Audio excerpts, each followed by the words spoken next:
Hello YouTube, it is GoPro, and today I have a video for you on the Yashica Minister D 35mm rangefinder camera. This one is a part of the Minister series of cameras made in, I believe, around the 60s. Now this one is a metered manual rangefinder camera. Now I'm just going to go ahead and get started with the features. This one features a Yashica 45mm f2.8 lens. This is a fixed lens, it's not interchangeable, but it's a pretty fantastic lens at that. On the front of the camera we have the lens itself and the filter mount around the outside. Not sure exactly what filter size this takes. Then right here we have the EV ring, which also controls the shutter speed and aperture settings. These can be rotated independently, but it's a bit easier to just use the EV ring to set them. Then right here we have our depth of field scale and the focus ring. This one has a pretty short travel and is really nice for that close focus. This one's pretty smooth too. Then on the front we have the CDS cell for metering, the viewfinder and rangefinder windows. And then on top we have the rewind knob, cold shoe for flash, the ASA selection knob, the meter readout, shutter release, and it is threaded for a cable release, advanced lever, and the film counter. On both sides we have strap lugs, and my Echo just got a notification, I apologize. The PC socket for flash is right there on the front. On the bottom we have the door open, the door latch. It's a bit unusual, I'll get to that in a minute. Battery door cover, the tripod socket, and the rewind button. Also, we do have a self-timer on the shutter right here, although I would not recommend you use it. On the back, we have the button for the meter. I don't know if that's battery check or to actually operate the meter. I'm assuming it's the former, so it would be the battery check. Viewfinder eyepiece. Here's the advanced lever again, and the film door. So overall this doesn't really have any fancy features, as it only has an f2.8 lens and goes from 1 second to 1/500th of a second, and that does include bulb. But it has everything that you should need to be a good shooter. So I'm going to go ahead and go over loading film. So flip the camera over, pull this down and push it in, and the door should pop open. Again, pull down, push in. Door swings open. We're going to go ahead and zoom in on this. Push up on the rewind sprocket. Drop your film canister in there. Snap it back down on the top. Rotate until it clicks into place. Next, grab your film leader and pull it across. Now you just need to insert it into one of the slots on the take-up spool. Make sure it's in there, do a quick check, and then advance the wind lever. And this one actually turns opposite, which is pretty nice. Really make sure that your film's not going to come out. And I like to just make sure, nudge it in there with my finger, fire the shutter, do another quick check to be absolutely sure.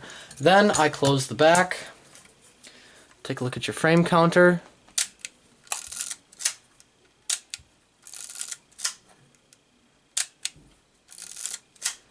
and once it comes to 1, you are ready to shoot.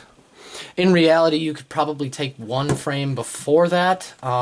You just have to be careful that you don't accidentally expose the edges as it comes out of the cassette. Now zooming out. I'm not sure what battery this camera takes, but I'm assuming it's that same mercury cell that most cameras from the time took. If not, it could be the one from the Yashica Electro. So the next thing you need to do is, if you're using it metered, you need to dial in your aperture. And that's done by your film speed, and that's done by rotating this knob. I always keep it at a baseline of 200 because that's the film speed that I normally use. And then in this window right here you will see the needle. Now to actually use the meter, what you need to do is when you point your camera at the subject, if this is what turns the meter on, you need to hold that down, but if it's just the battery check, I don't know. But what you need to do is hold that down, and you should see the needle swing across to whichever bar your exposure needs to be at. Just follow it back and it'll give you an EV, and then all you need to do is, let's say I had EV of 11, you just match it up. Now if you'd like to use different exposure settings, you can rotate these in tandem with each other. This is not a stepless shutter, keep in mind, until you have that desired EV of 11. From then on, you just advance and shoot. To use this thing manually, just don't bother with the meter, adjust your settings as desired, and shoot away. Now, as this is a rangefinder camera, the Viewfinder interface is going to be a bit different than most other cameras. As you can see, we have some projected frame lines, and the viewfinder patch is right in the middle. It is a square. There's nothing else in the viewfinder. It is pretty no frills. It has exactly what you need and nothing more. The nice thing is that the frame lines in this camera are also parallax corrected, so you can see them move around as you focus the camera. Of course, to release the shutter, just press down on the button, and I'm gonna right quick make sure that I've got that set to a nice higher speed, and click, then advance. And of course, this thing having a leaf shutter. This one I believe is a Copal. Yes, Copal SVL, as you can see. It is nice and quiet. So great for if you're into street photography, be fantastic for that. I'm going to show you one of the lower speeds. I'll show you bulb right now, actually.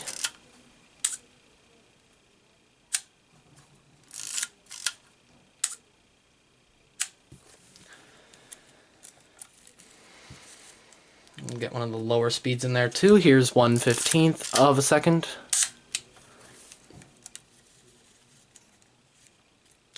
And back to 1/500th.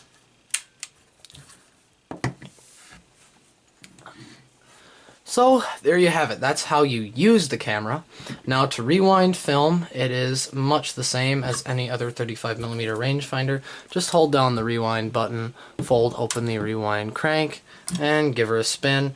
Unfortunately, on this camera, you do have to be careful because if you press the knob down too far, it can run into the cold shoe. So just be careful as you go about that. Take it nice and easy. Don't run into anything. I'm going to open up the back. Now, do keep in mind that this film is already bad. I used it, or I didn't use it. I took it out of a camera that I bought a while ago. I don't remember which one exactly. Anyways, we're going to lift up on the rewind. Set that aside. And close her up.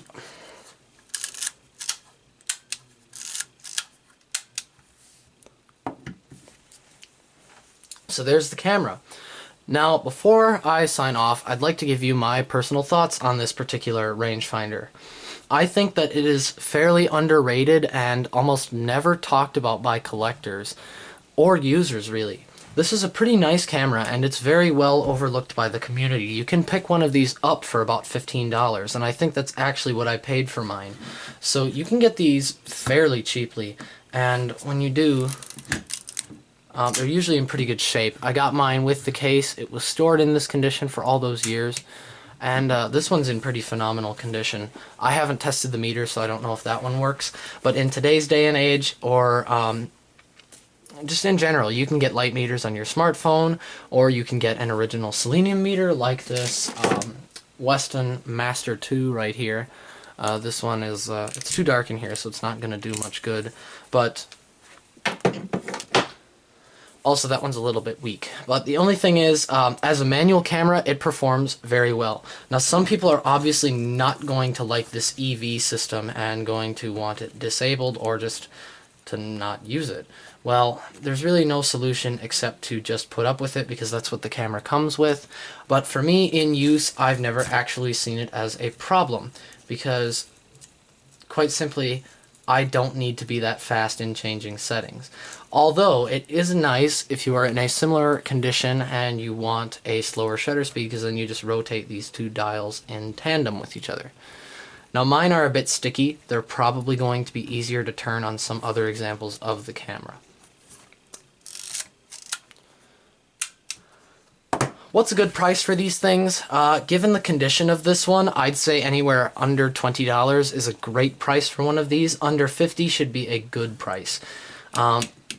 I would surmise that a fair price nowadays would be around $30, but that includes shipping. So I would pay at most $30 for one of these. It would have to include the case and be in condition, sort of like this, but in reality you can find them a lot cheaper than that. These are really phenomenal cameras and very fun to use. So that's going to be it for this video. Thank you guys for watching. Please rate, comment, and subscribe, and I will see you guys next time.